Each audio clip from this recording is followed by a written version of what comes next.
Jeudi 19 novembre, lors d'un sommet extraordinaire à Bruxelles, sera nommé le président de la diplomatie de l'Union européenne. Les premières délégations sont attendues dans la capitale belge vers 16h.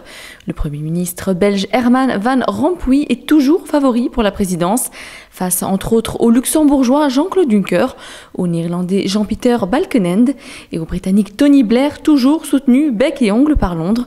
Le poste de président stable du Conseil européen, plus proche d'un facilitateur de compromis entre pays que d'un vrai président de l'Europe, a été créé par le traité de Lisbonne. Il est destiné à donner plus de visibilité à l'Union européenne sur la scène internationale.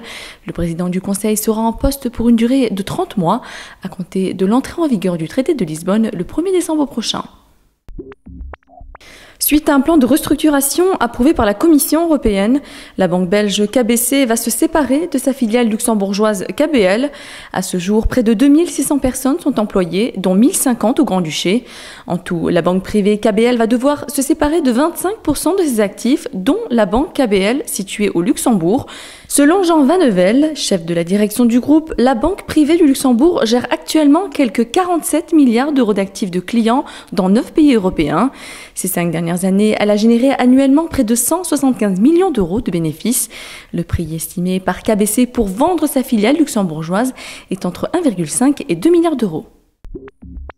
Depuis 2 ans, dans les zones dites sensibles à Luxembourgville, sont installées des caméras de vidéosurveillance. Le contrôle des zones est cependant toujours actif puisque la ville compte conserver pour 2010 tous ses équipements de vidéocaméras. En tout, 51 caméras sont installées dans la ville de Luxembourg.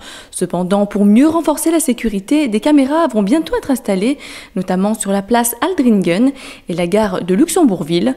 Des caméras devraient aussi être installées sur la route d'Arlon autour du stade Josy Barthel.